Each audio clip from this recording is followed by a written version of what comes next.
মা, এ নাও আমার প্রমোশনের পর আমার প্রথম স্যালারি। আরে বাবু, তুই এটা আমাকে কেন দিচ্ছিস? বৌমার হাতে দে না।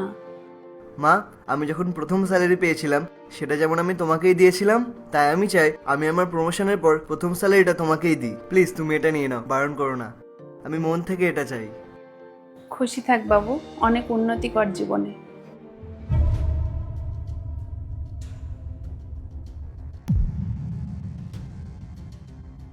বাবু, তুই এই টাকাটা নিয়ে যা, বৌমার হাতে গিয়ে দে।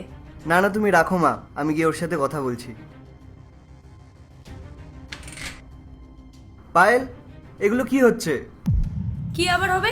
তুমি কি তোমার মায়ের আঁচলের তলায় থাকো? সব টাকা গিয়ে নিজের মাকে দিয়ে দিলে। আরে মানলাম তোমার মা তোমাকে জন্ম দিয়েছে, কিন্তু তোমার খেয়াল তো এখন আমি রাখি। আমি তোমার জন্য খাবার বানাই, তোমার ঘর আমি সামলাই, কিন্তু তুমি তো তোমার টাকা তোমার মাকে গিয়ে দিয়ে দেবে, তাই না? পায়েল, আমি কখন বললাম যে তুমি আমার খেয়াল রাখো না? আর মা বোন তো কয়েকদিনের জন্য আমাদের বাড়িতে এসেছে, ওরা তো সবসময় এখানে থাকছে না। আর আমি মাকে টাকাটা দিয়েছি কারণ আমি মাকে ভালোবাসি, সম্মান করি। আচ্ছা তুমি একটা কথা বলো, মাকে ওই টাকাগুলো মার কাছেই রেখে দেবে? ওগুলো তো আমাদেরকেই দিয়ে যাবে, তাই না? এতে এত রেগে যাওয়ার কি আছে? তুমি করো গিয়ে তোমার মা বাবার সম্মান, আমার কি? আমি তো বাবার বাড়ি চলে যাবো, আমার তো কোনো ভ্যালুই নেই এখানে। পায়েল, এতে বাড়ি থেকে যাওয়ার কি হলো? আমি তো তোমার হাতেই সব টাকাগুলো দিতাম। মা বোন তো কয়েকদিনের জন্য এসেছে, ওরা চলে গেলে তো সব টাকা তোমার হাতেই দিয়ে দেবো আবার।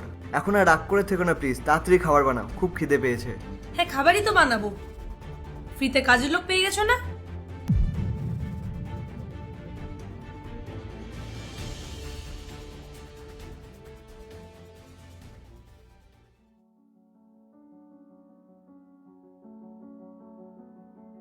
বৌমা, তাড়াতাড়ি রেডি হয়ে নাও, আমরা সবাই মিলে শপিং করতে যাবো। আমি যাবো না শপিং করতে, আপনারাই যান। টাকা তো আছেই এখন আপনাদের কাছে। আর এমনিতেও আজকাল আমার কাজ অনেক বেড়ে গেছে। আপনার ছেলে তো আমার জন্য কয়েকটা চাকর বাকর রেখে যায়নি, সব কাজ তো আমাকে একাই করতে হয়। চলো মা, তাড়াতাড়ি বেরোতে হবে শপিং করতে। আরে পায়েল, তুমি বেরোচ্ছ না আমাদের সাথে? বৌমা বলল ওর ঘরে অনেক কাজ পড়ে আছে, তুই চল, ওর জন্য আমরাই জিনিস কিনে নিয়ে আসি। ঠিক আছে চলো।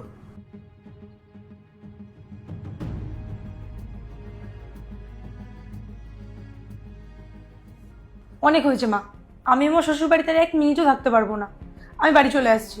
তুই এমন কেন বলছিস? যেদিন থেকে ওর মা বোন এসেছে না, সেদিন থেকে ওর মায়ের আঁচলই ছাড়ছে না। আমাকে টাইমই দেয় না, আমার খোঁজই নেয় না, আর ঠিকমতো কথাও বলে না আমার সাথে। আগে যখন স্যালারি পেতো তখন সব টাকা এসে আমার হাতে দিত,